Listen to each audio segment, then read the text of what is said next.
Kamunabi Honbu. Hello, everybody. Welcome, ladies and gentlemen, to the Kamunabi Headquarters. We have our friends Glowplasma and your pal Cal, aka Shiba's wife, holding it down for the East Coast. How are you guys doing today? I'm doing great, personally. I got told I get to talk about Kagurabachi, and I'm here, so can't complain, if you know what I'm saying. Absolutely. I mean, it's early as hell in the morning, but who Yeah, it's cares? decently early in the morning for all of us, if I'm not mistaken. Yeah, it is. I woke up way too early, but you guys don't need to know that. Just the three of us need to know it, right? Only the three of us need to feel that pain. Unfortunately, Edo Serafino could not make it today, but, hopefully he'll be able to make it on the next episode. That's my boy from Italy, holding it down for Italy and Europe. But yeah, so I think we're going to talk about the Sojo and Rakuzaichi arcs of Kagurabachi today, which, let me just start off by saying, I think we can all agree that I really toasted the bread with those first two arcs, right? What do you mean by toasted the bread? That is never a saying that I've heard in my life. I just came up with it on the spot. Oh, okay, so let's workshop this, but yeah, I definitely think that the story of Kagurabachi started off a little bit rough, if you know what I'm saying. I don't know about you guys, but were you guys reading it from day one in Shonen Jump or not? I did read it from day one because I got on the meme wave. What about you, Cal? I didn't start reading it until I think I caught up in the 50s. So I caught up in like October, I'm pretty sure. All right. But yeah, I mean, That was a great time to catch up. Yeah. Arguably it was. I mean, that was the beginning of the Sword Bear stuff going on there. Yeah. I think that was kind of right around the middle 50s is like around where the rat was introduced. I call him the rat even though he's a bird. And to be fair, for what we're discussing today, I think that's totally fair to call him the rat for now until we start calling him something else.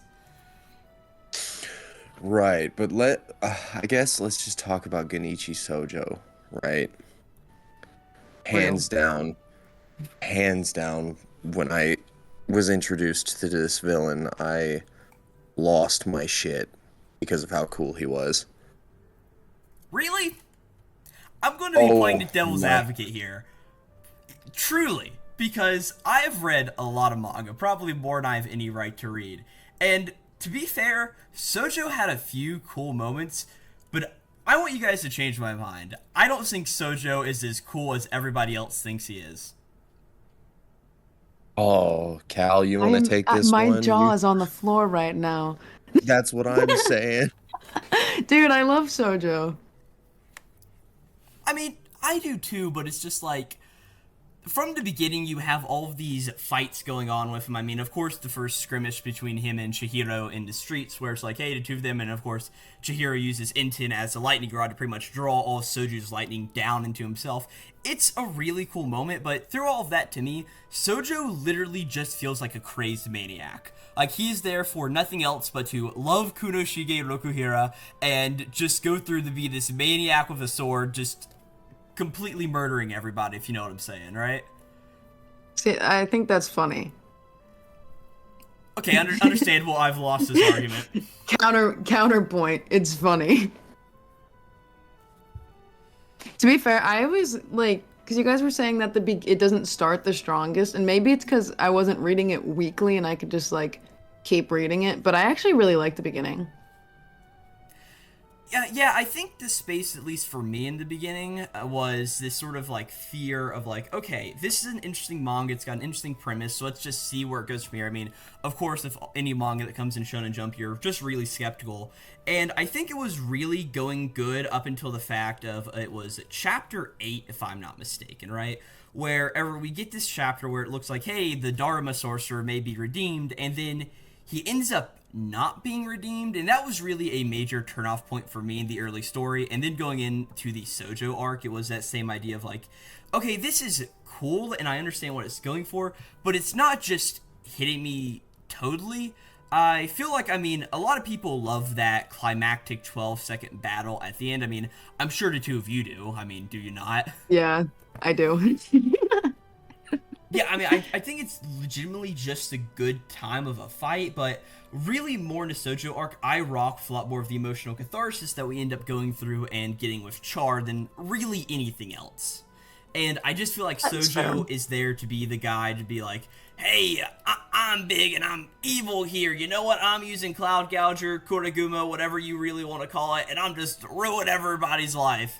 And I just wasn't the biggest fan of that guy. I'm absorbing this. See, I don't even know how to counter that because I don't necessarily disagree with, like, I mean, you feel how you feel, you know what I mean? Oh, yeah, of course. I mean, I guess part of... Yeah, I still love the series at the end of the day, and that's just how it is. So you said the Char stuff's your favorite, right? Like in that arc? Yeah, of the Sojo arc, yeah, Char stuff is definitely my favorite. I mean, just from Char's introduction to pretty much, like, Char's kidnapping and, like, her little bit of a flashback that we get with her mother. I honestly forget if her mother was given a name or not, but just all stuff like, hey, we're the Koniyagi clan survivors. That was really the thing that really emotionally resonated with me in the early arc, so... That makes sense, I think. Yeah, I mean, Sojo's cool, and of course you have the moment where, like, oh no, Chihiro's looking all bloody and beaten, and he doesn't look too good, and then Char comes in with her healing external powers. I'm not even sure if we know... I mean, what are we? Chapter 78's coming up next when we're currently recording this. I don't even think if we know how those powers technically work right now, but she just comes over and heals Deku, or not Deku, my bad, Chihiro. I was definitely not thinking of the other parallel that happened in My Hero Academia. Heals him up so he's able to fully beat the battle, you know what I'm saying? Oh, that is so funny. I mean, I remember reading that, I'm like, gosh, this is really just the Eri and Deku moment from My Hero. And I just said the wrong name. I didn't even think about that. I feel totally embarrassed for myself. Don't do Chihiro like that. He deserves better. Yeah, so, I mean, I like the Sojo arc. I mean, there's definitely a lot of nuance in it, but again, it's just... I feel like every Kagurabachi arc has progressively gone up since the beginning. I think Rakuzaichi was so much better than Sojo, and honestly, we're not through with the Sword Bear assassination arc so far, so it could have an ending that will be terrible. I don't think it will, being that Takeru Hokuzono knows how to write a manga, but we'll just see. But I definitely think everything else we have gotten so far is better than what we initially got with Sojo.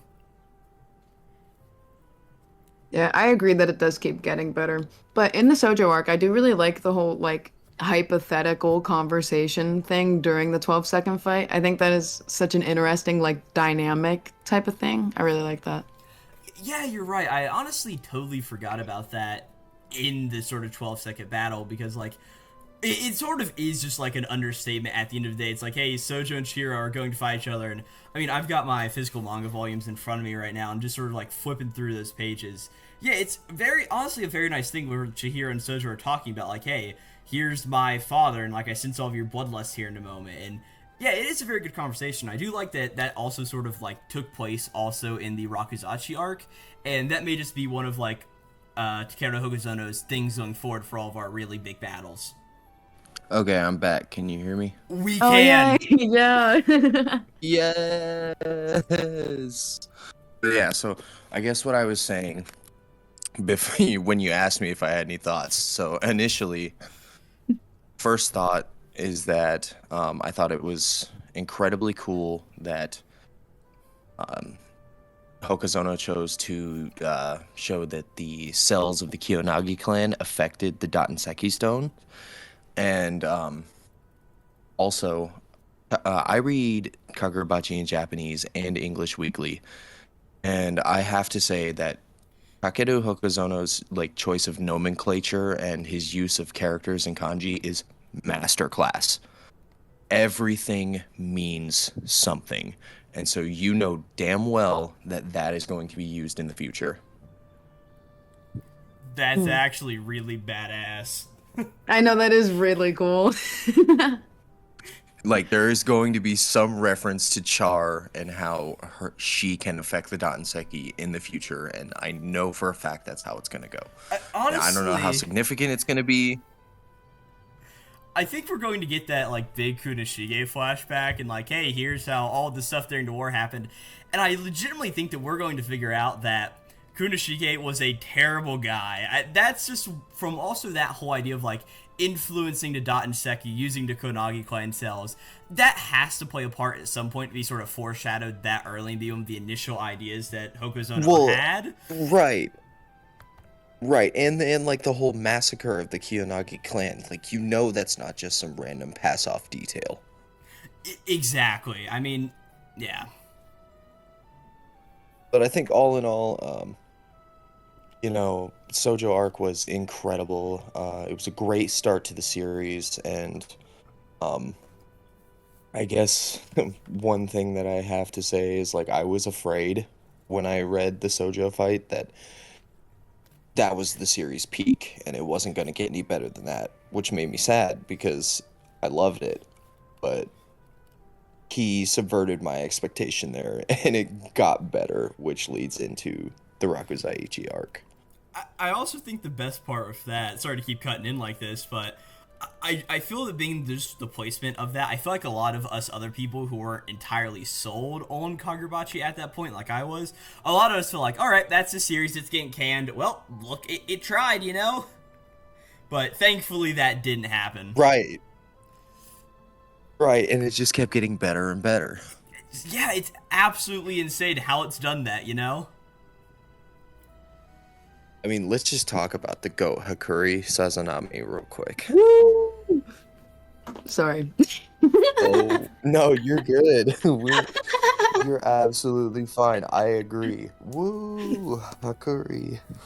Yeah, Best Hakuri, you're character. so cool! I love Hakuri so much. His introduction is so good. Oh, it is. Oh my god, It's so funny. when I he's love the talking like about the his pet. the grasshopper and then the soda coming out his mouth, and you're like, oh, this guy's a goober. Like, oh, I love it. Immediately off the bat, I'm like, oh, I love this kid. Well, and I love how just like not necessarily like how malleable he is as a person, but I just love how he saw Chihiro like basically be a hero and took huge inspiration from it. You know what I mean? Yeah.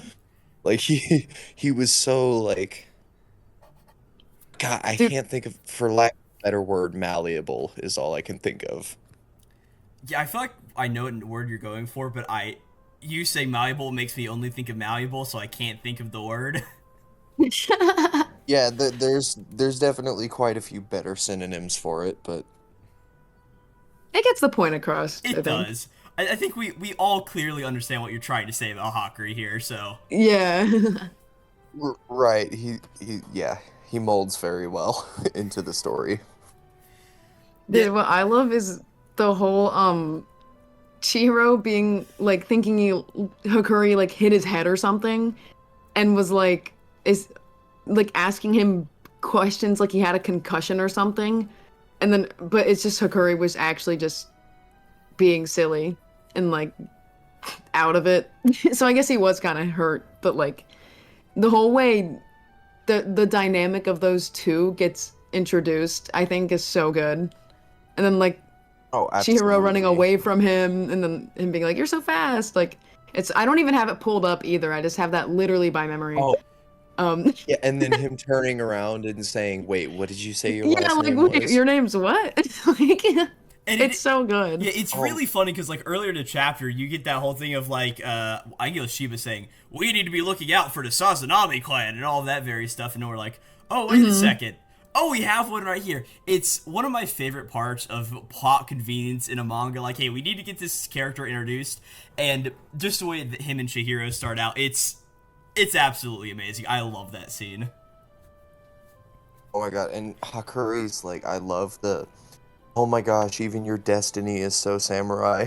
Like that was probably his best line in the whole shebang. Dude, I love his whole. I'm moving backward for a second, but his whole monologue where it shows him watching the whole Sojo versus Chihiro thing happen, and he's just He's like, like, no, he's dead. yeah, like no way, he'd have to be dead. Like, oh, that's how it goes. That makes sense. He's collapsing. Like, it's so funny.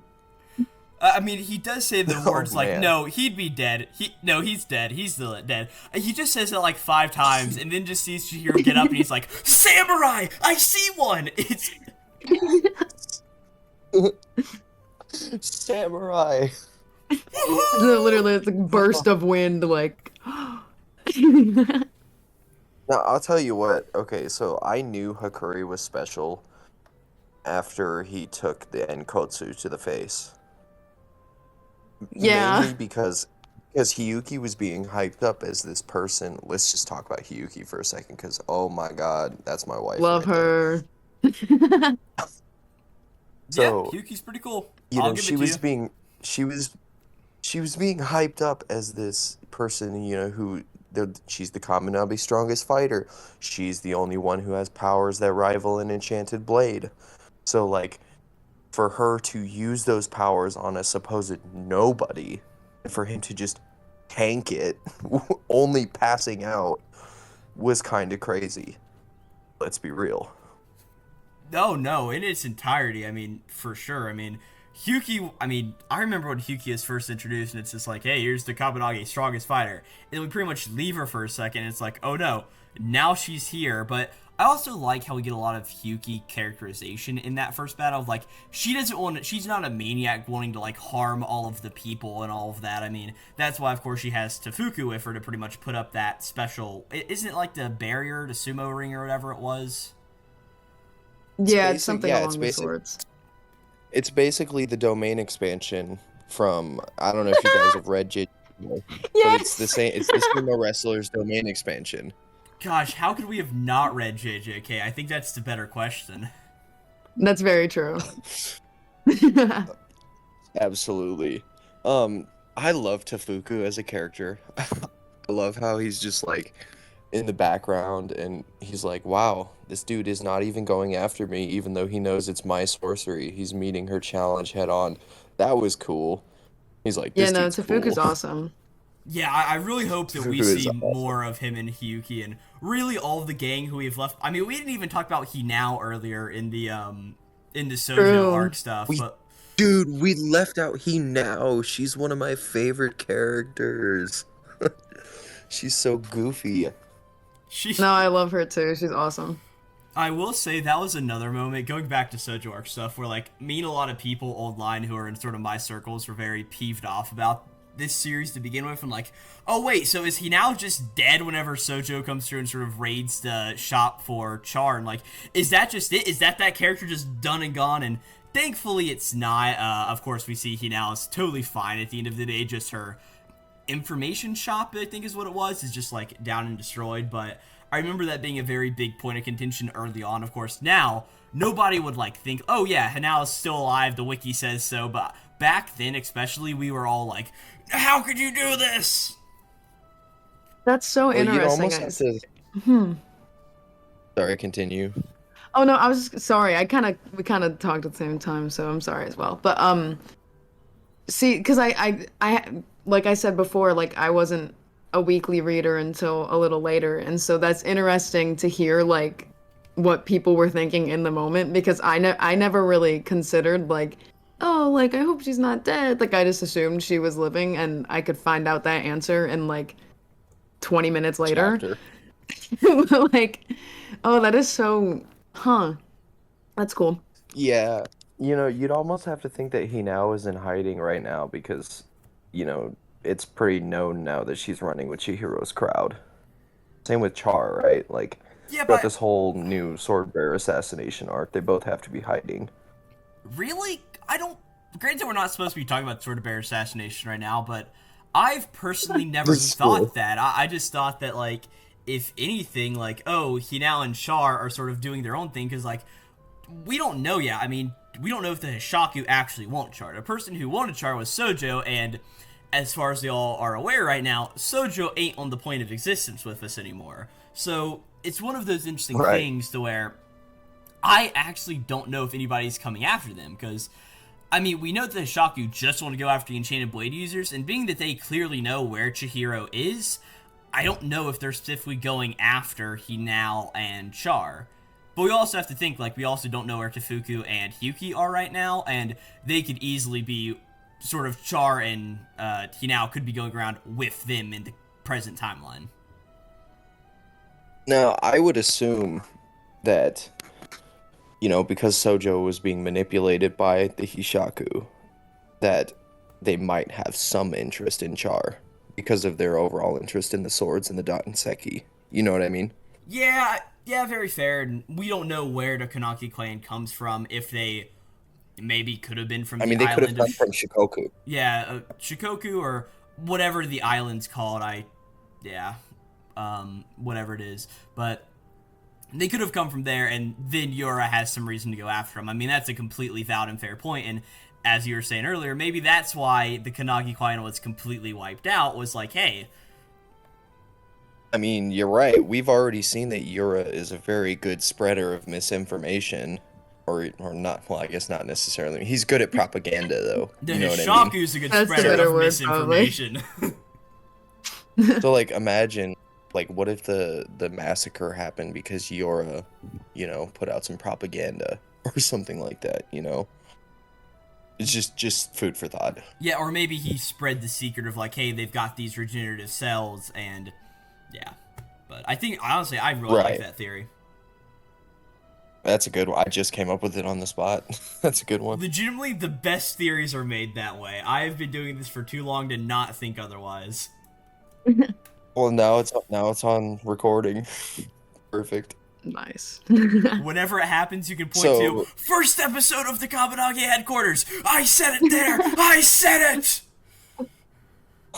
it. Right. So let's talk about Kyora Sazanami here for a minute, because that dude was a menace. Yeah. A complete menace. He was so intelligent. Like, I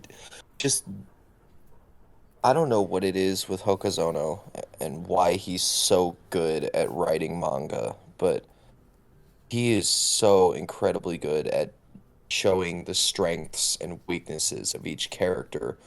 And Kyora's intelligence was top-notch. Yeah, he really is good at showing, like, strengths and weaknesses. That's a good way of saying that, because he is really good at that. I mean, yeah. Oh, absolutely. Kyora just has, like, this super strong, like, honestly not battle ideals, but just, like, smart ideals, if you sort of get what I'm saying. I mean... He's like a businessman. Exactly, and, like, going to that initial scene where we really first meet him, whenever he's driving home to his house, and he gets into his, upstairs, like, office space, and he's like, oh, hey, Chihiro, hey, Shiba, nice to see you guys in here. What do you want to talk about with me today?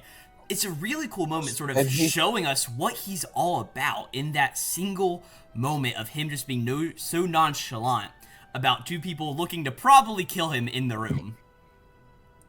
Right, because he knew he couldn't just take on an enchanted blade. You know what I mean? Yeah, masterclass of writing, that's all we can say, Absolutely. Well, and the part of the manga where Shiba is like, oh, so when you said that you didn't feel like engaging in conflict, that you weren't talking about the toe, that was incredible, because they just popped in out of nowhere. Yeah. Well, and then let's just talk about Shiba's fight with Soya for a minute. And how insane that was. One of the best dynamic spreads we've gotten in Kagurabachi. I mean, Kagurabachi is a manga with, hands down, I think we can all agree, some really good art, but I remember reading that, because that was the point in time where I was actually catching back on Shonen Jump, but I remember going through and sort of reading that in a moment, and I'm like, oh, wait a second. Whoa, he just sort of, like, jumps into the sky, and Kyora, and, not Kyora, but, oh gosh.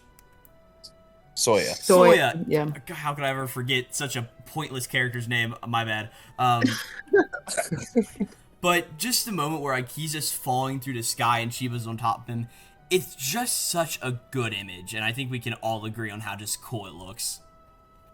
Oh, absolutely. And when Shiba spins around and smacks Soya's hand with his hand sign, causing Soya to like point downwards with his Iso, was just immaculate. Oh, that's going to look amazing whenever it gets animated. Yeah. Oh, oh my god. Yes, it I think will. all the Shiba teleporting stuff will work really well in an anime. But the off-screen merchant he is. Just to make sure real quick, whenever Shiba does his teleportation stuff, I personally view that as like a blue glow coming from his fingers and enveloping him. What do you guys think about that? Because of course, we don't have any context being it is a black and white manga, and I want to hear what your guys' opinions are on it real quick. So, my personal opinion is that Shiba is another one of those people with two sorcery abilities like Hakuri, because Yora himself states that he sits at the pinnacle of sorcery. So, I'm thinking Shiba almost might have something to do with like space-time. Oh. Because, you know, maybe his teleportation isn't necessarily teleportation, but maybe it's like the compression of space, kind of like what Gojo does in JJK. I mean, it can't be one for one, obviously, because that Oh would my just gosh, make Shiba him a has the 6 eyes.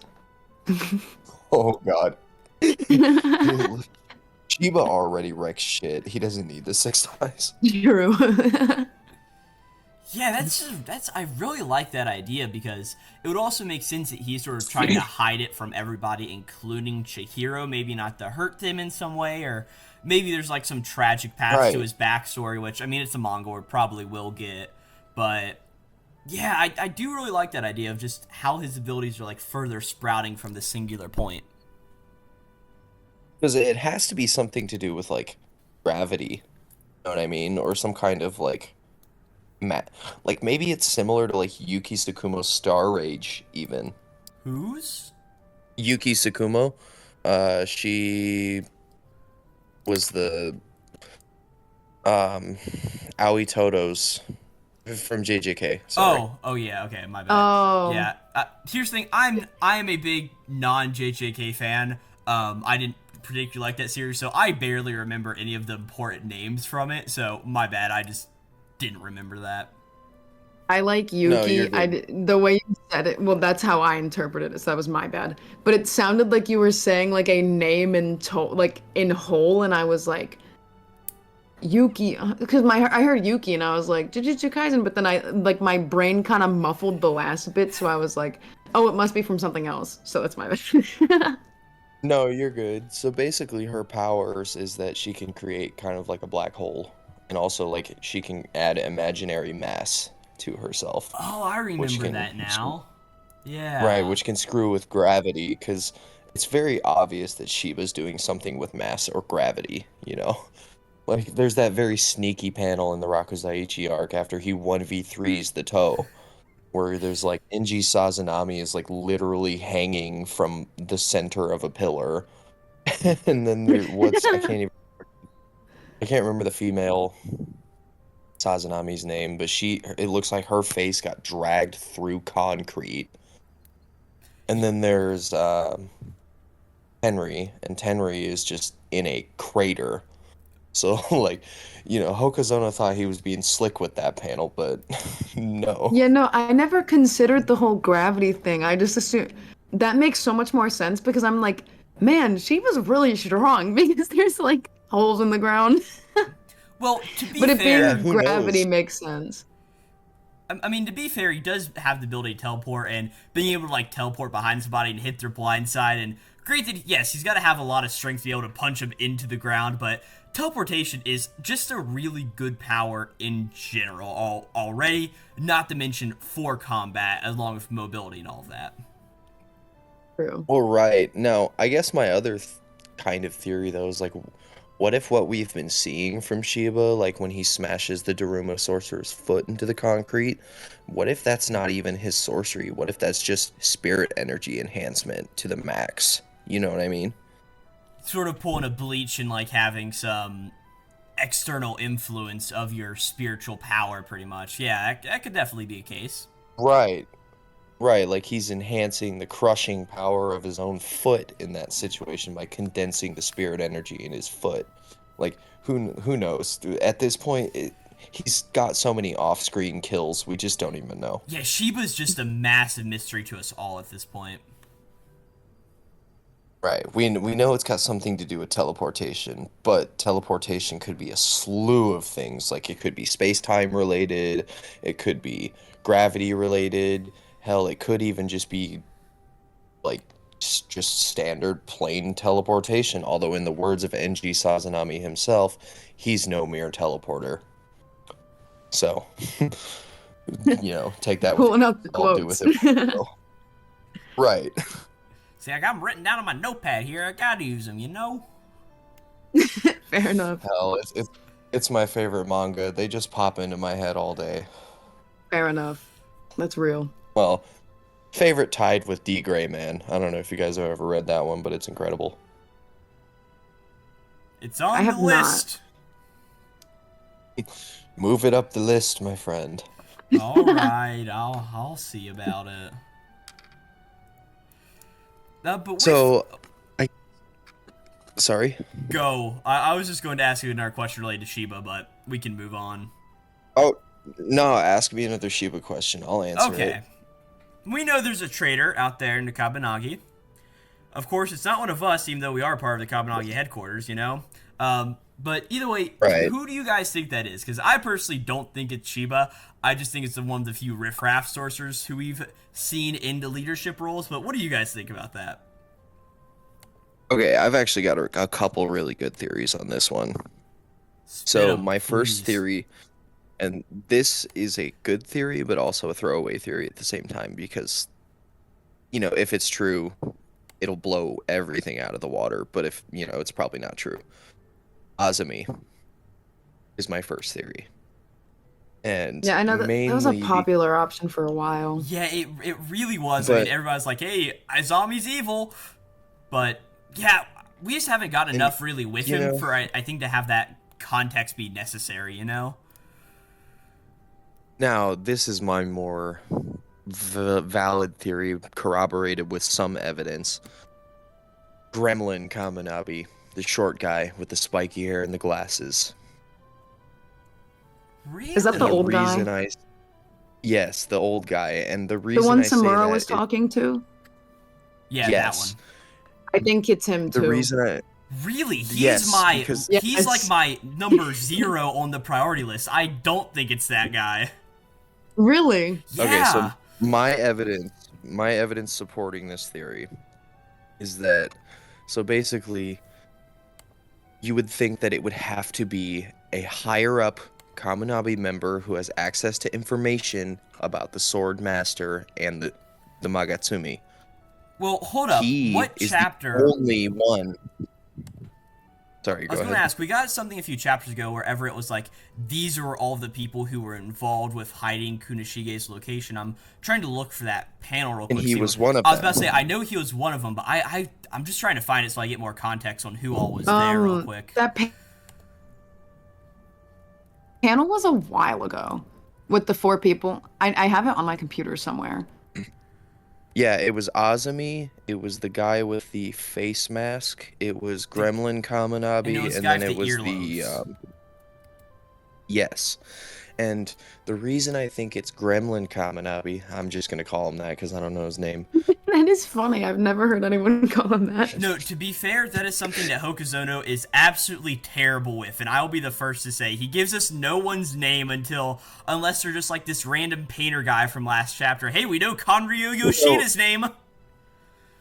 Well, you know why he doesn't give us names is because his choice of kanji is incredibly intentional, and so his names are very telling as to, like, a character's role in the story. Like, if you look up Chihiro Rokuhira's name literally means, like, so Chi means 1,000, and Hiro literally means hero. Roku means 6, and then Hira is, like, I think something to do with blades. So, like, his name itself is literally, like, the 1,000th hero of the 6 blades. Kind of. That's awesome. Yeah, no, So, I will and completely give if that you know to anything you. about Kagurabachi, that is extremely telling as to who Chihiro is. So that's probably why he doesn't give us names too often. You know what I mean? No, I totally understand that, but as somebody who still talks about this series week to week, I will still say it pisses me off to no end when we didn't have a name for Ro, Moku, or Sumi for it was Oh my god, me literal too. weeks, and I'm like, okay, what do I call them? And eventually I was just like, all right, we have Mini Sombra, we have Scarlet and Violet. That is what their names are until we get something, just to give them some stupid sense of a name. I called Ro. I called him Pipsqueak. Did we all have names for them? Because I did too. I mean, how could And we then not? I It was call- like 20 weeks where we're like, who are you? I called Ro Mini Mura, Moku Mini Big Mura. Boy, and then Big I boy. forget. I forget what we called Sumi. We might have just called her the girl. The girl. Yeah, She's the girl. yeah, capital the V. girl. I mean, she is, you know? True. She's the girl of the group, so I wasn't wrong. Okay, I ate with I that. think we're getting just a tiny bit off topic. No, this is very important. Yeah, isn't that the point of a Yes, it is. Kagurabachi podcast? Oh yeah, we're supposed to Okay, be so talking my- Rakuzaichi. All right. So my evidence for my theory as to why Gremlin Kamunabi is We're the still traitor. off topic, the best part. I know. So I think he's the traitor for a few reasons. Mainly because he is the only one of the people who hid Rokuhira that we've met. And he is also one of the only 3 higher ups who has access to information about the Sword Saint and the Magatsumi that we have met. And I think that's intentional.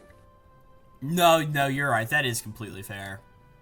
I just think I think that is absolutely intentional.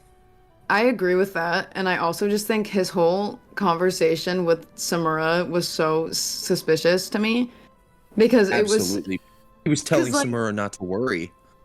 exactly not to worry, and then but also being like, well, you could kill the sword bearer or like the sword master, but like, you know, if you do that, then you know what I mean. It's like I feel like that's just planting ideas in his head, especially because like he knows Samura.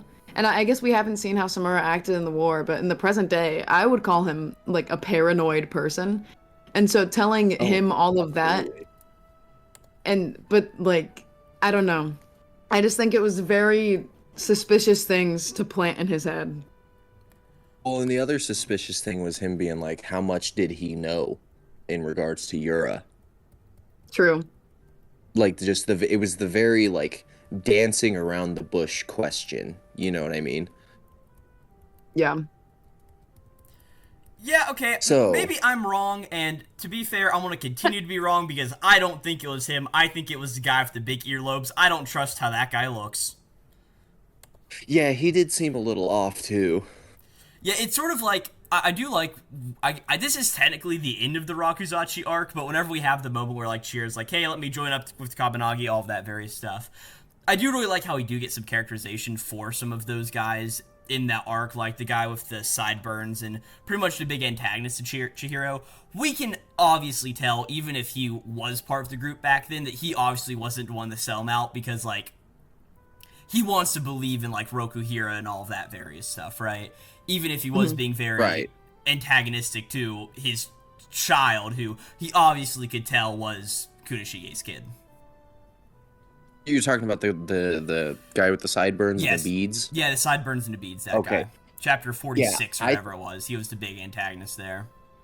Yes, I think his actions are very indicative of his heart's in the right place. He's just going about it the wrong way type of person. Yeah, because you can obviously tell that like he cared for Rokuhira, and he may be one of the people who's most upset that Rokuhira is dead, and that's just why he's acting that way.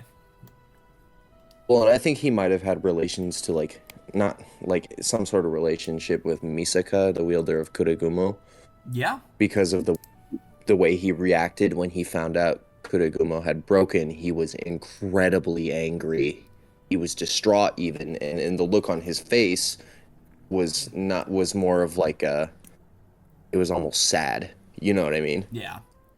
And hey, that is something just really cool about like introducing all these Kamunagi members. We can easily add them in to any of these arcs really whenever we want to sort of add more stakes and learn more about their emotional areas, which just a good thing for manga to do, you know? Right. Give them names, all sorts of stuff. Yeah. Give them more context. Right. So, okay, I guess back on the subject of the Rakuzaichi arc. So, another display of Kyora's immense intelligence, though it was quite disturbing and messed up, was having the toe guard a broken door. Yeah. And that line he used when he said lifelines are the first thing you should always lay down was peak. That was a moment to read weekly. I can't say any more of just like the realization of, oh, crap, wait a second. Such a good moment. Oh, absolutely. And then Hakuri's awakening as well, when he stood up to Soya, was top notch. It was absolutely top notch. I mean, I love the way that all unfolded because, like, he was just sitting there taking beating after beating, remembering we're just going to call her Ice Girl because I don't think she has a name, right? As far as I'm aware, she doesn't. You know, remembering, it didn't show it, but he had to watch her off herself. You know what I mean? And, like, that had to have had such a profound effect on him. Yeah, I mean, there's no way it couldn't have, you know?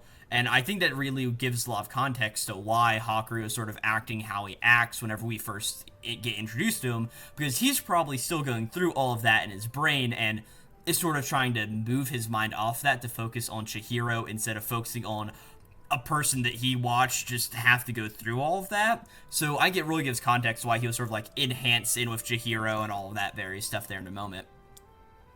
Yeah, absolutely. He was like, I need to shut down this filthy auction, you know, I need to get rid of this scourge from the earth. And he did. He did exactly that. He awakened himself as a prodigy. Now, they kind of did my goat dirty, though, at the beginning of the Swordbearer assassination arc, let's be real. Dude, when you were talking about Hakuri, I was sitting here nodding like a proud mother. Like, yup, uh-huh. I pretty much was too. I'm like, yeah, you're not wrong. Oh, man. And then, so the whole introduction of, like, registration sorcery was pretty cool. Because the whole idea of, as soon as I saw that it connected Chihiro with N10, and Hakuri was able to transport N10 to and from Chihiro after registration, immediately I knew where the story was going to go after that. Yeah, it also... I'm sorry. I think that was intentional too. Oh, sorry. No. I was going to say, I think that was intentional too, because, like, I think that was one of those moments where he wanted to plant the idea early that Hakuri was going to be the goat who gets everyone their swords back. You know what I mean? Yeah. I think it also gives a lot of context to earlier, like, right at the beginning of the Rakuzaichi, and Shira's like, yes, I imbued Intin with spirit energy, and now I can sort of use it to look around the storehouse, pretty much. And I do like how we sort of went through and got the explanation for really how that works there in a moment with, hey, this is how registration goes, and... I mean, just the end of the arc in general, the end of the Rakuzaichi arc, probably one of my favorite moments in manga, period. Real. Oh, absolutely. When Kyora Yes. says, I think he says something along the lines of, you were right, Chihiro Rokuhira, the one I should have, placed my bets on was my own son, And that, honestly, like... Okay, anime has made me cry. Movies, music even has made me cry. Up until that moment, I had never shed a tear over a manga panel. No, I can understand it. It was a super emotional scene. It was so incredibly written. And then, like, Magatsumi Kyora, just showing, like, just giving us a taste of Magatsumi's powers also was something else. And I do like how every single arc we're sort of building up a little bit more on, oh man, look at this, the Magatsumi is dangerous as can be. It is scary, it is terrifying, I don't like it. I do like how we're slowly building up through all of this as time goes on. Right. Well, and I am of the firm belief that Yura is not going to be the final boss. It's going to be the Sword Saint. Oh, absolutely, yeah. I mean, so, like, the word Shinuchi means a lot of things in Japanese. Yeah, the pinnacle, the top, yeah. Yeah, the two main things that it means, though, is that, so a Shinuchi is a swordsmith's finest blade, but also Shinuchi is the top player in a traditional Japanese theater-style game called Rakugo. Akane Banashi, let's go!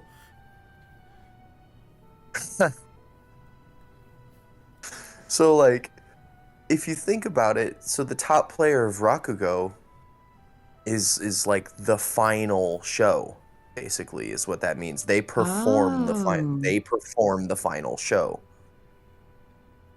And so, That's like, cool.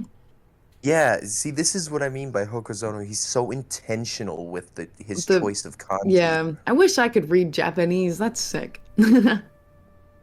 Duolingo, it works. That's crazy. That's how I started. I actually had to get something a lot better, though, after I got to a certain point, because it was teaching me a lot of useless information. Yeah. Wow. So, like, I was able to learn my hiragana and my katakana with Duolingo, and then, like, some basic, responses and stuff like that. But then when I wanted to actually learn, like, kanji and all that other stuff, I had to go to Rosetta Stone. Yeah, you really learn. You learn a lot. It's the same thing. Like, use it for your katakana and hiragana and a little bit of starter kanji, but it does teach you a lot of useless stuff that if you're just using it to be able to read manga and all that stuff, it is not necessary in the slightest. No, and I mean, like, you can even use Google Lens to translate kanji too. Yeah. But yeah, I love how intentional Hokuzono is with his choice of kanji. It is incredible. I mean, I can't remember what Azumi's name means. I would have to look at the kanji and figure it out, but I know it's something important. I think it's something to do with his powers too, because the idea he's got like this blue bolt of energy in between his fingers. And I think his name means something like Blue Sparrow or something like that. I can't Really? remember, I can't quite remember. I could be totally off. I like that. I like Azami. I want to get more of him soon. Yeah, Yeah, definitely. we need more Azami. Oh, how much do you guys want to bet, though, that it's going to be Azumi and Shiba versus Yura and Hatshaku? That's what I've been saying. I'm so excited. If that does happen. Although I also think that they would probably put Hiyuki and Tefku at the Kamunabi headquarters. Yeah, they'll be there too. They absolutely will be there. Because Hiyuki's the strongest fighter. Yeah. Yeah, Sorry, go ahead. honestly, I'm trying to think about that, but I don't really have a prediction for that right now. I honestly don't really know. We just gotta sort of wait and see what happens there, if you know what I'm saying. My brain went to Shiba and Azami fighting together really just because I really like them both. And so I was like, oh my gosh, give it to us. Well, and I mean, like, without Dattenseki or, some kind of, like, yokai or something like that Hiyuki has, like, they literally sit at the pinnacle of sorcery. And we already know that Yura and Hatshaku probably sit at the pinnacle of sorcery too, so they better give us that fight. I mean, and we know what the Hatshaku's sorcery is. I mean, not in its totality, but we know sort of like a few of what his abilities are. But at the same time, we know absolutely nothing of what Yura's up to. So, well, have you heard the theory that Yura might be kind of like a Crollo Lucilfer kind of character? No, I have not. Sort of just like that technique copying, if I could speak. Yeah. It's so like there's a theory that Yura's sorcery is the tattoo, and the tattoo allows him to use sorceries of everyone who wears it. Damn, that's such a good theory. Oh. Oh my gosh. That's a really good theory. That I mean, that's the Oh, I'd never idea. heard that. Wouldn't it be so cool? It would be Oh, so that's cool. so interesting. I love that. And maybe that also means that he can use the, like, maybe we'll see him use, like, Hirohiko's old blood created The sorcery. papers. Because, the like, paper Hirohiko Right. can't use that, but it's still connect. Ah, that's good. I Chihiro like for the that. win. Gosh, it's. And Oh, then there's I love the paper cranes. me too.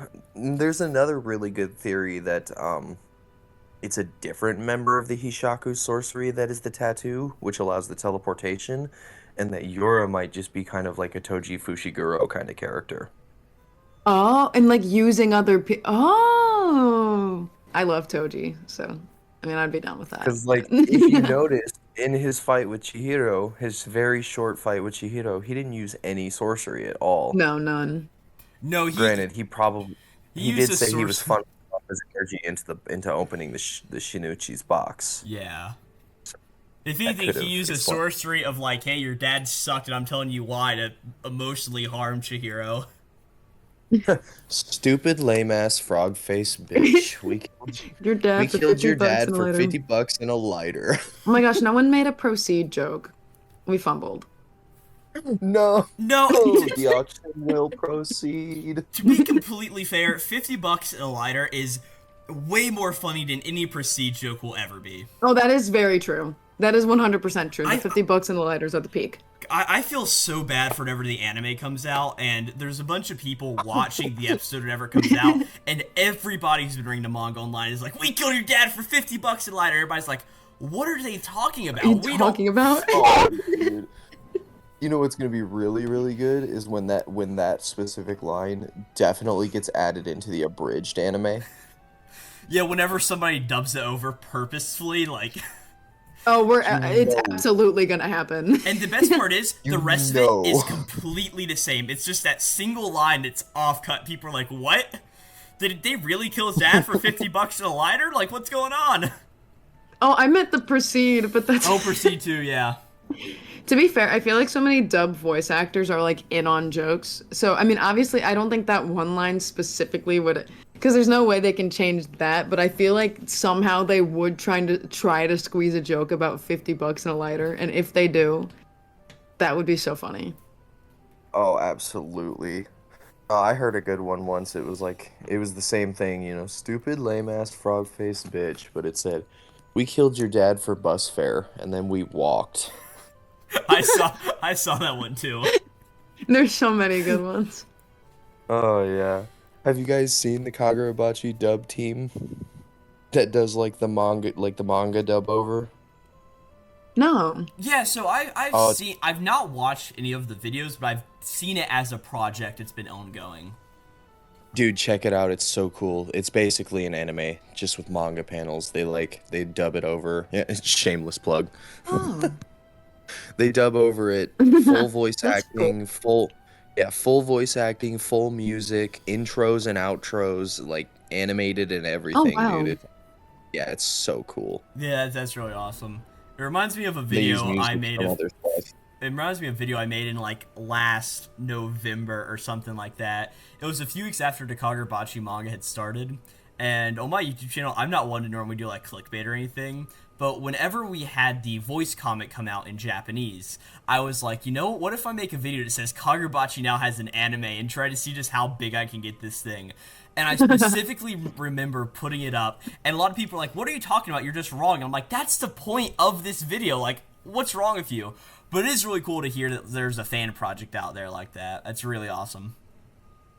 Yeah, it's super cool. It's an entire dub over of everything up to the famous scene in the Kabuki play where Chihiro spreads Kuro throughout the whole thing and just decimates Hirohiko. Oh, nice. Mid-moment.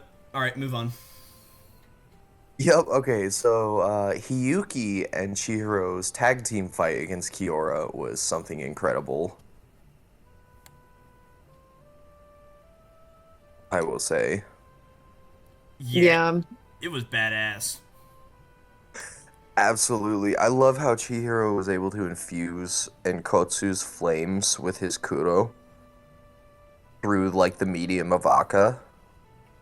Just to make sure, Super real cool. quick, being that you're using terms I'm not familiar with, in Kotsu, you just mean like flamebone, as it's called here in Yeah, yeah, the that English Uh, translation. yeah, Enkotsu means flame bone, yeah. Okay, that's what I figured. I just wanted to make sure before I'm like, God, is my reading comprehension that low? Yeah, no, yeah, that's how they say flame bone. I got used to saying it like that because I would read it in Japanese every week. Like when I saw Banquet for the first time, when I read it in Japanese, the literal translation for the kanji they use for banquet is not banquet, it's to party. And so that's how I saw it, was to party. Two party, that's so good. Yeah. I mean, and to then be and then fair, the what the ability is, I mean, yeah, it's pretty fair. it works. Yeah. I Two always knew party. Kumeyuri. I always knew Kumeyuri was gonna have something to do with sake though, because the kanji they use literally, like together, it literally means something along the lines of like shakily poured sake. Oh. Bro, I need to get on my kanji game now. Like, that's what I'm hearing. I So, know you keep saying things, and I'm like, oh man, that sounds so cool. Oh yeah, you guys are gonna love Toby Mune's name. It's the best English interpretation for it would be something along the lines of like soaring faith. Oh, As you can see, that totally fits with Samura and his it powers does. oh, that's entirely. so good. Damn. You know what? Soaring After faith, that's this, so cute. I'm going to know. You heard it here, folks. He said, "I am going to learn Japanese." Well, here's the thing. I took like 3 semesters of it in high school. I have Wow. done too much Duolingo. By this point, I should know more than I know. I can put together a basic sentence. That's it. I mean, yeah, oh, hell, all you need is a basic sentence sometimes. Yeah, but can I understand Kagurabachi names? No, so I need to go even harder, even further. Go I will beyond tell you, plus see, ultra. Go beyond plus ultra. I don't even like Yes. My Hero. I've never even seen it. I watched the first 4 seasons. Actually, I watched the first 3 seasons, and I got halfway through season 4, and I was like, eh. Eh. My here's But- the reason I'm sitting down here talking about Kagurabachi today. I don't like this anymore. Oh no. I'm sorry. I don't like this slander. Okay, it's not I'm like sorry. I liked the first 3 seasons. No, I totally understand. I don't care in the slightest. Everybody has their opinions. As I've mentioned, I'm not the biggest fan of the Sojo arc in the beginning. You guys probably don't like me for that opinion, so... Fair enough. Whatever, you're fine, dude. You're good. I love how this turned from the official Kamunabi Headquarters podcast to the official ADHD Kamunabi Headquarters podcast. Hell yeah. My bad. It's my fault. No, it's my fault too.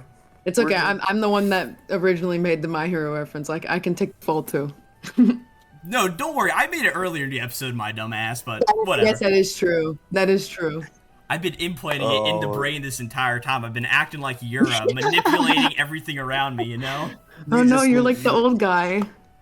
Oh You no. put the idea in my brain, and now I'm like, I must go beyond. Does that mean I'm a traitor? Don't tell me this. Did you say go beyond? Did you just make a JoJo reference? No, but I Okay. respect that. I've never watched or read JoJo's, but my sister and my friend do, so I do know a decent amount about it because of that. I should watch Oh, yeah. it. It seems funny. Go beyond was what the author was referred to in like the George Joestar spinoff.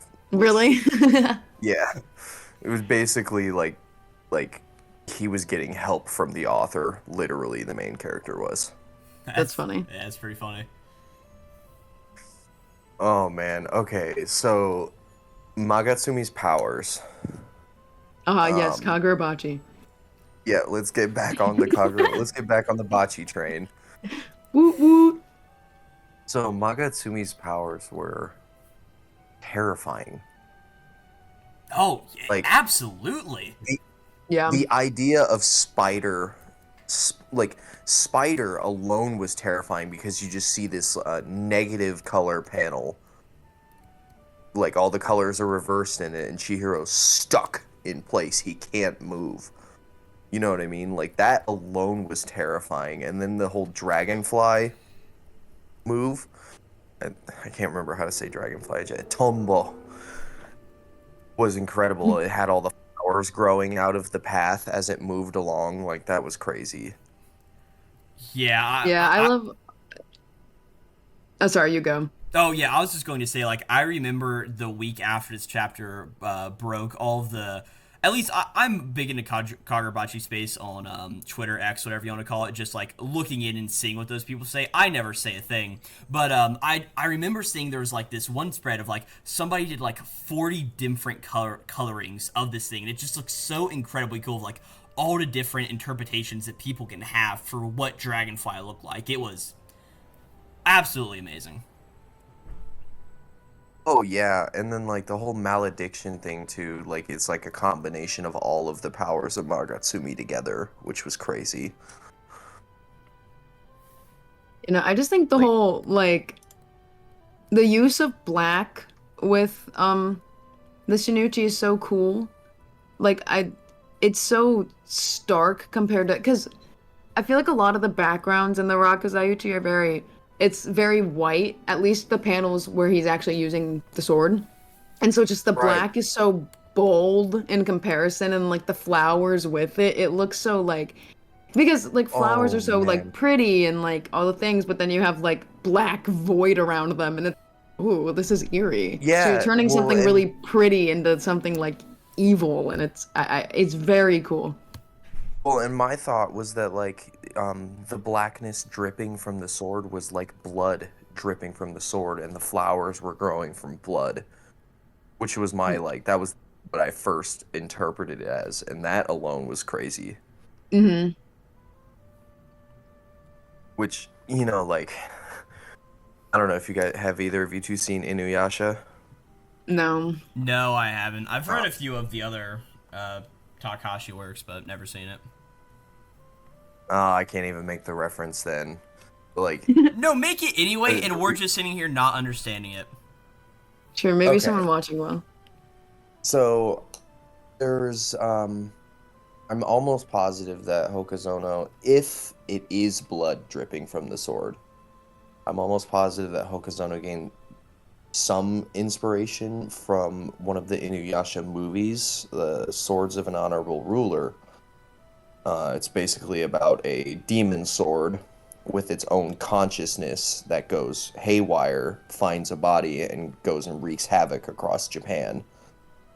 And it can raise the dead by dropping a pool of blood on the ground. And like what'll happen is it'll like completely eat away all of the flesh and tissue and just leave the skeleton, and it'll raise the skeleton as like it's almost like necromancy. Interesting. That sounds Yeah, interesting. and it kind of gave me like this idea of like, yo, what if Magatsumi isn't actually the name of the blade? What if that's just one of its abilities, like a necromancy like takeover kind of parasitic ability that he used to try and take over Kyora. Although Hmm. Magatsumi is definitely the name of the sword because Magatsumi means something along the lines of like curved sin. Yeah. Gosh. It's That's another, yeah, that name is very on the nose, but yeah, no. It's That fitting. It's so it fitting. yeah, it works well. it's almost honestly a little hilarious how almost on the nose it is. Yeah. Well, that's what I love about Hokazono's works. That's just how he writes. And Yeah. it's just incredible. This is why I love the Japanese language though, because every word is so intentional. Like words are powerful to them, you know what I mean? And so every word is chosen so intentionally. Yeah, for sure. Oh man. Anything else Yeah, that something we that. missed? Yeah, I'm surprised none of you guys talked about it. The moment where Hakuri is sitting in the stands and transports all of the grenades is The grenade. Yes. I was like, how are Oh you guys, my how are we God. not talking about this before this point, Dude. however far we are into this recording? That was the moment where I knew this series was special.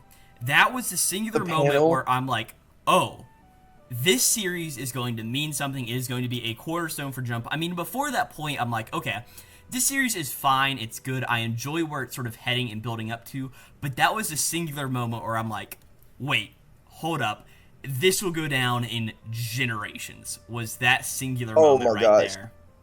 You know what else will go down in generations? Is Chihiro spinning to cut the grenades as well. I didn't think that's where you Real. were going, but yes, absolutely. No, that panel in the stands is so cool. This is no, it's not random. I read the majority of the Rakuzaichi arc on an airplane, and so I have very specific memories of like just not being able to stop reading, and then I got to the panel with the grenades going off, and it was like I couldn't even react to anybody because I was in an airplane, but I was mentally going like off the walls insane because that panel is so good. It was excellent. You're just like, let me jump out of this plane, damn it. No, literally, like, because my sister wasn't with me, and she's also a Kagurabachi fan, and so, like, I couldn't even, like, text her my reactions or anything, and so my camera roll was flooded with screenshots of everything I was just gonna update her with after and be like, oh my gosh! Oh my God, your sister's so funny. Like there was that video where you went up and asked her, "What do you think of Mr. Shiba?" And she goes, "Ugh." She's real for that. Like, she That's all spoke her she truth, said. and she's so real. She just grunted. She was like, "Oh, yes." As she should. She speaks for all of us. You know, you're right. You're right, though. All right, one more thing that I don't know how we missed talking about. Can we not talk about Chihiro telling Mei to lock in? Or the Dude, oh my God, Kurigumo? How do we not mention that? That's my Reddit flare. Kurigumo, lock the fuck in. But it was such a cool moment where, like, hey, the blade's broken, and at least I didn't expect it would be coming up for a little while longer. But then seeing it being Chihiro's main enchanted blade weapon during the arc, it was just such a cool moment. While, of course, he doesn't have Inten, it's in the storehouse with Kyora. Amazing moment through and through. Oh my gosh! And Yeah. when Kurigumo like fades into dust, was honestly Yeah, really cool. that panel's really good. Yeah. Hokuzono's very good at drawing swords. I mean, as he should. Yes. It's kind of, it's a sword manga, but like, no, some of those sword panels are crazy well done. Oh yeah, I actually you guys know the brand of mini katana? No. Yeah, I've Yeah. heard of them. They do like a bunch of different like anime katana and stuff. Well, I'm trying to get them to commission me a replica of Kurigumo right now. Nice. Yeah, I'm trying to find. Yeah, I've been- One of my goals for going to Comic-Cons this summer is to get a Chihiro cosplay going, and my biggest struggle is going to be finding a sword, or at least maybe modeling in 3D printing one of the Inten hilts so I can actually have it with me. Nice. So the nice thing about N10, so the reason Kyora said it was almost like a decorational piece is because it kind of is. So like the hilt of N10 is actually kind of a common design on Japanese swords. Yeah, but it's just got that like little of like that bubbly effect for like the water and the Yeah. fish and all of that. Which, just another example of Hokuzono's naming schemes being on point. So N10, if you guys didn't know, That's what this podcast is. Just here's the naming convention. If you didn't know. And I love it. And I eat it up every time. Oh, It's I great. do too. It's bring to my So- Kagurabachi experience. Yes. So N10 means something along the lines of like, so there's a few interpretations of it. Would be like heavenly abyss, or deep pool of heaven, or like deep water pool of heaven.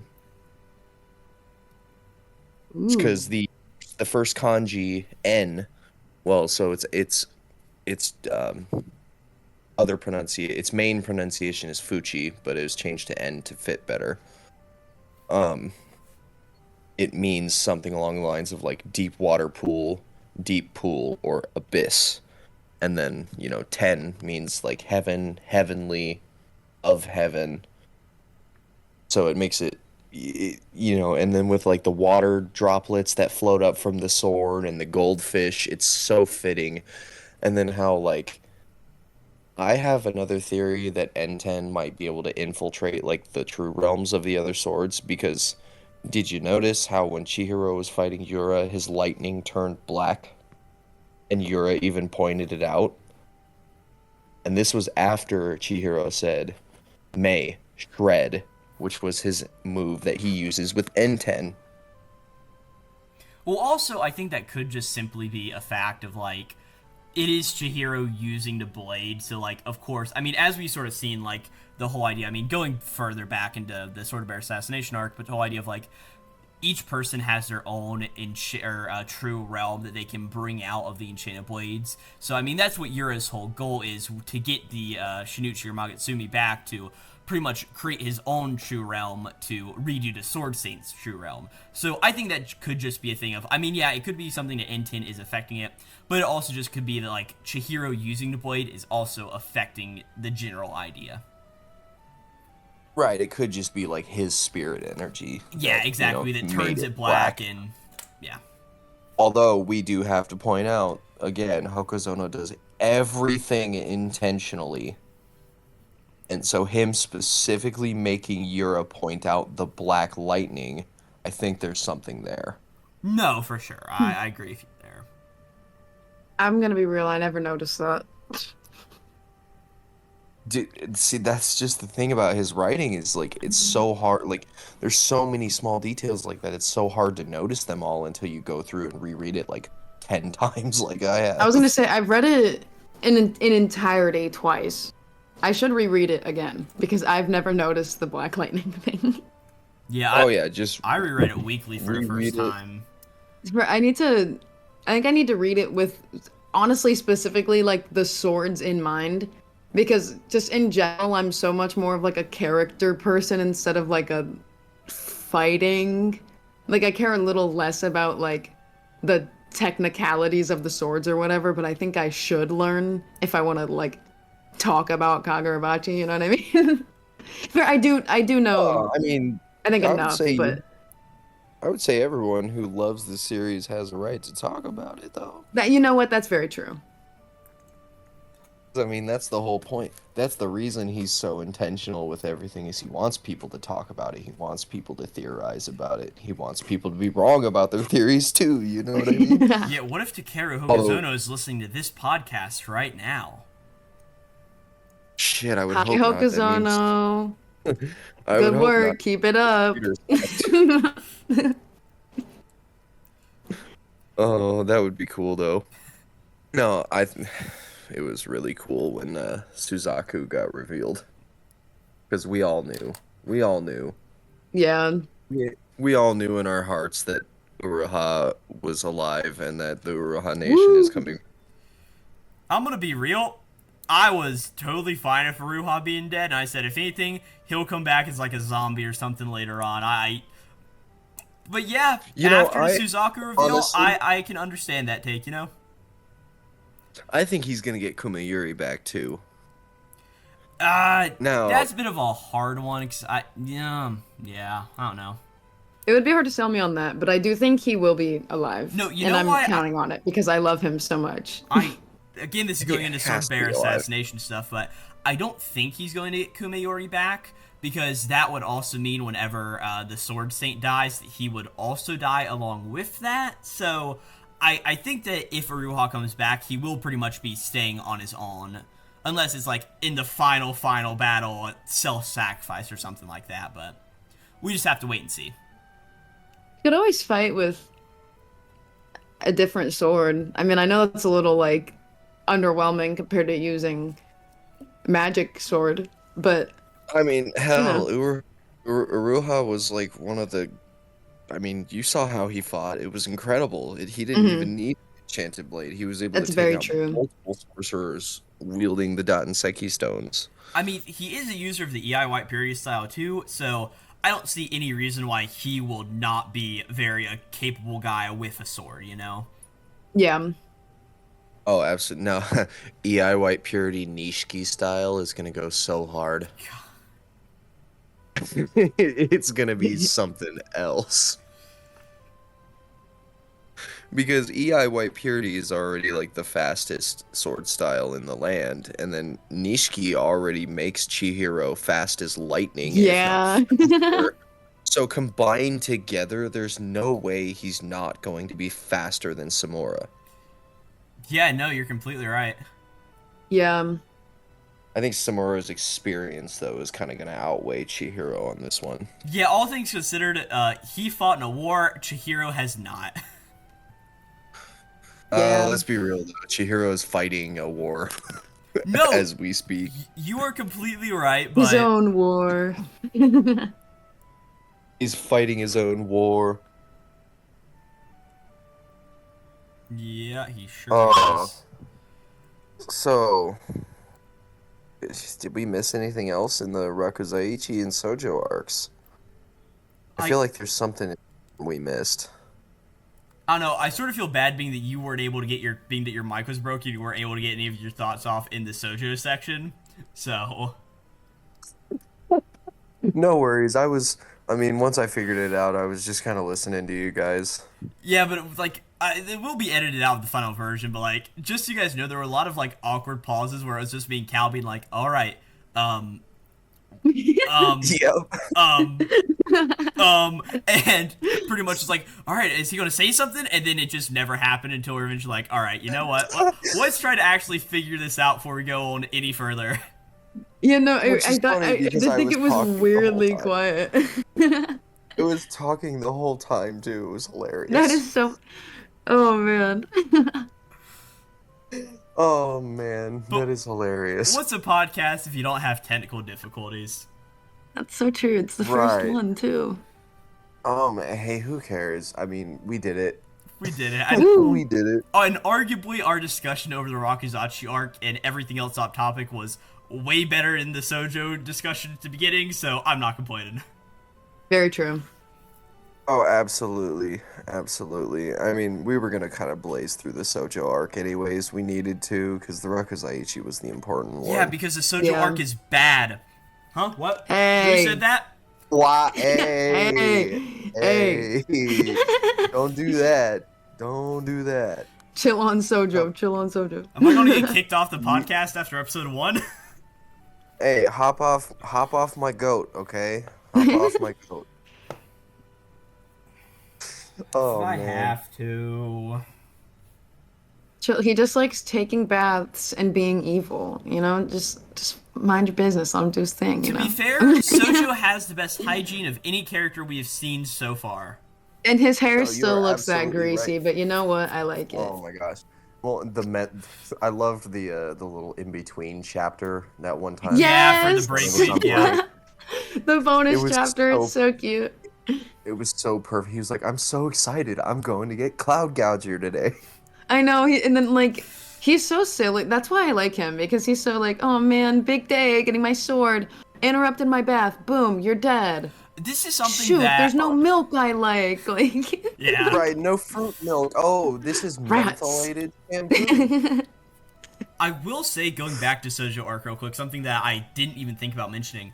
We do have that one singular panel where we see a little bit of Sojo's backstory where he is standing in a field of flowers that has not got brought up since, and we will get it at some point, I'm sure we will, but like, what is his relation to like all the Magatsumi stuff did, being that he clearly is standing in a field of flowers with, I think it was people hanging from the top of the screen. Yeah, like floating above. Have you guys looked at Sojo's tattoos? It's a butterfly, right? On the back. And the centipede too. Really? I didn't notice the he's got centipede. I did know the butterfly. He's got the butterfly and the centipede. I know for a fact Sojo has to be blood related to the Sword Saint because... Okay, so here's the thing. I had that take on Twitter, and people immediately, that was the one time I talked into Kagurabachi Twitter space, and I immediately got flamed because if he was related to all of that, it seems like he'd have a bit more natural resistance to Dotenseki, right? If he was... Well, but he doesn't. Not necessarily, though, because we don't know if the Sword Saint or him or, anyone related to him was from Shikoku. They were the only people with the resistance to Dotenseki. Yeah, fair point. I guess I just sound like a lunatic here. You know what? Maybe. No, but, I you're mean, good. it is obvious that the Sword Saint is against the island of Shikoku. I mean, yeah, he probably isn't from there. And also, sort of genocide. It is said for the fact that like him and Kunishige knew each other for a long time, so he's not from an island that he was disappeared. his most trusted ally. Gosh, it's so funny. Honestly, here's my hot take with him. I think that it's like his brother or something. Like Kunishige's brother is the Sword Saint or something in that sort of realm. Which would make, Kunishige and Chihiro and Sojo related, if my theory is correct. Yeah, I do think it's going to be the whole idea where, like, hey, the Sword Saint is Chihiro's uncle, and it's going to be like one of those Star Wars moments where it's like, you're part of my family? That's crazy! Chihiro, wait, that goes kind of hard, though. I like that. Chihiro, I am your second uncle twice removed. On your mother's side of the family, actually. Keep that in mind. Well, okay, so the reason I think that Sojo and the Sword Saint are related is because of Sojo's name. We're going back to Hokuzono's name. Oh, yeah! Please! So I can't remember if it's Genichi or if it's Sojo, but one of those two means something along the lines of twin castles. Oh my gosh. Yeah, and then so he was initially, just based off his name alone, he had to have initially been planned to have a twin. Because that's like, Sojo is a common name that would be used for twins. Oh, Why that does is this so have to make interesting. so much sense? Oh my gosh. I'm telling you, Hokuzono does everything on purpose. Everything. Okay, after every chapter now, I'm going to require you to send the two of us a list of all of the names that were romanized in kanji and all of that stuff, and simply explain it to us what they mean. Oh yeah, every new chapter, I'll since I read it, I mean, I'm probably going to read the leaks either later tonight or tomorrow whenever they come out, I'll get the list ready of every important Yeah, and then kanji. send it on Sunday, because I don't send- read the leaks. Send it on Sunday. I am a staunch no-leak believer, alright? Me too. It's okay. It's JJK, okay. but that was it. Well, that's because JJK was kind of if you didn't read the mid. leaks for JJK, you got spoiled for it every week. So you sort of Yeah, had and also to. the league culture you there didn't was so read the funny leaks- too. No, Oh leak my culture God. was terrible. If you didn't read the leaks, you weren't even part of the JJK culture. No, exactly. Kagurabachi like the leakers, whole- though, don't start putting it Oh. out there big time, alright? You could do it for the small people who want it. For the rest of us, if you do, I won't be happy. I will say I'm thoroughly happy with this community for not spoiling and putting spoiler warnings on things that need them, which is not something you can say about the JJK community. Although I'm sure that will change when the anime comes out and changes the course of anime history forever. Kagurabachi anime, we can be here saying we were here first. I mean, it was... Oh, exactly. I guess we could discuss the very end of the Rakuzaichi arc, and that would about sum it up. So, the part where Shiba teleports to the stage to grab Chihiro, and then Tafuku whisks him into that alternate space. Like, Tafuku's reaction time has to be godly for something like that. I'm gonna be real. I mean, he is a Kamunabi member and he fights with Hiyuki. It seems like they're kind of a package deal. So, I mean, you've got to be good at what you do to stand next to her, I think. Yeah. Oh yeah, absolutely. And also their powers really do complement each other for the main fact of like, hey, we have a very destructive power and then a power that pretty much helps prevent mass destruction. So True. Right. Well, and it almost seems like he can make the size of his space just about as big as he wants it to be. You know what I mean? Checks out. His powers are really interesting. It really is like a domain expansion. That's hilarious. Well, and I almost wonder if his powers like kind of stop time while they're in the space, kind of like the hyperbolic time chamber. You know what I mean? Oh, Because like if you notice, like the building was collapsing when he put Chihiro in that space, yet when they exited, they're just exiting the building like nothing was happening. When he put Chihiro in that space, they were in the center of the collapsing building. yeah. I So I will almost say wonder. this. Yeah, it is a really hard thing to say because whenever we first see Tefuku use his ability, it's of course like Chihiro and all of them coming down, Chihiro and Hakuri coming down the elevator, and then like, hey, this hotel lobby is, or I don't even know if it's a hotel, whatever it is already cloaked in the space. So we aren't actually able to see Right. if the downstairs what it looked like before, but as soon as it's broken, we see all of the people walking around. So yeah, who knows? We'll just have to wait and see, I think. Yeah, I almost wonder if it's like have you guys ever seen Stranger Things? Yeah. No. I almost wonder if it's like the Veil, kind of Oh. like a subspace realm that he can just access that's cut off from the rest of the world. Hmm. It would be really interesting to see. But Chihiro trying to join the Kamunabi or asking to join the Kamunabi, that also it kind of made me tilt my head a little bit in like questioning. That was so hype in the Yeah. moment, I can't lie. Like, okay, how is this gonna go? You know what I mean? I mean, that was pretty much the chapter where I started reviewing Kagurabachi Weekly, because I'm like, alright, we're about to ramp up to a level where I cannot wait to talk about this from here on out. Right. Like even Shiba was like, there's got to be better ways to do this other than joining the Kamunabi. But also things... Shiba knows something.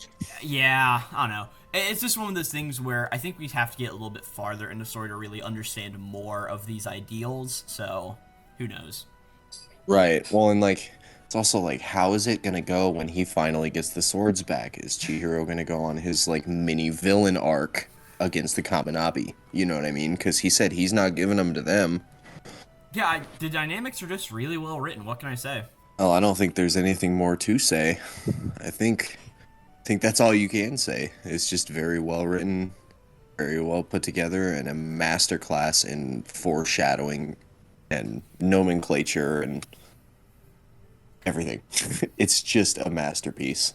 Absolutely. We were the first three members, well, four, but he's not here right now. Yeah. First three members of the headquarters. Hell yeah. I mean, I think he'll be here tomorrow, you know. He says he wants to practice his spoken English more, so, you know, that'll make it fun. For people who are confused, we are recording the next episode directly tomorrow. We don't know. I don't know if you got a plan for when you're planning to put these episodes out. But for anybody confused, that's our recording plan. Yeah, I just plan to put them out as soon as they're done being edited, you know. Fair enough. And then, you know, hopefully we can get on the weekly chapter review thing as well. Once break is over. It sounds like me and Cal are going to be doing 2 chapter reviews a week of Kagurabachi then. Sounds like it, but hey, it's more fun with more people, am I right? True. Oh yeah. I can so think about my Glow- bad theories during the week, but yeah, what's up? Right. So, Glow, you have university then as well. Yeah, I'm currently a college student, so I actually, at the recording of this Okay. video, I got an exam in an hour and 10 minutes, so... And then what about you, Cal? Do you go to school? I do. I am taking gap semester though. So Okay, so yeah, In the that fall. was Edo's whole thing is he had university today, so that's why we're gonna try and do this again tomorrow because he'll be free. But yeah, I think it went well. I think so too. Besides for the stuff at the beginning, yeah, this was a very Yeah. fun time. We got over our technical issue. It really Hey, came you together. know what?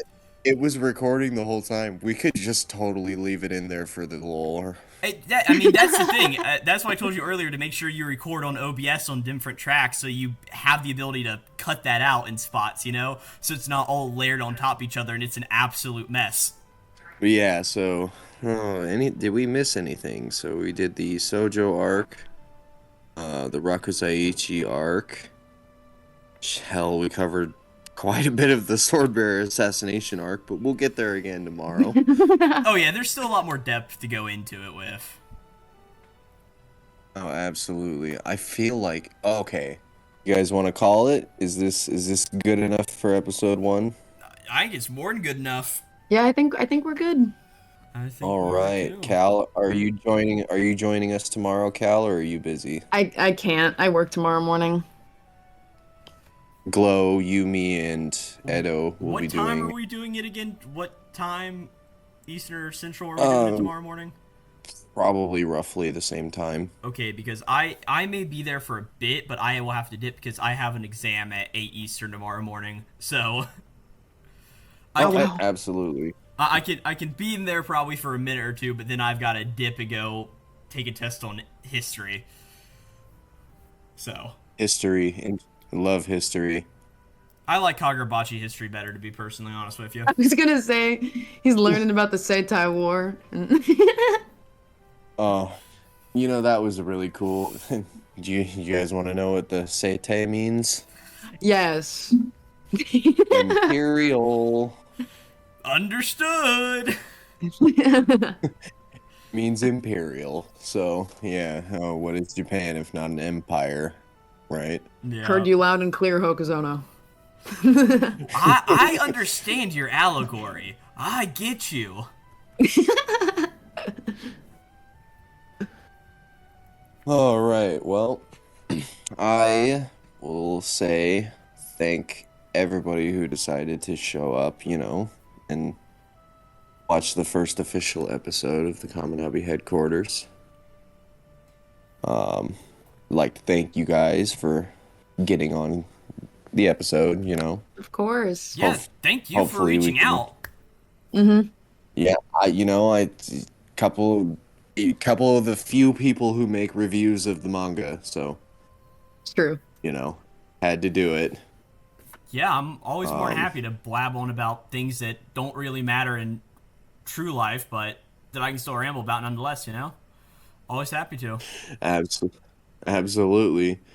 Glad everyone could make it. Hopefully we can keep doing this, for weekly chapter releases. Obviously we'll have to get together and work out dates because, not everyone's going to be able to do it those Sundays, but... Yeah, scheduling and time zones are a problem. Right, but we'll make it work. We'll make it work. This was fun. Mm-hmm. Yeah, I had a great time. Oh, alrighty. I will say thank everybody who came out here to see us, and have a wonderful day. Thanks everybody who made it to the end of the video. My name's Karasu. I'd like to also give a thanks to Mikey, my editor, and big shout outs to Glowplasma and Calcan 7. Go ahead and go check out their channels. They do a lot of Kagurabachi stuff that's really cool.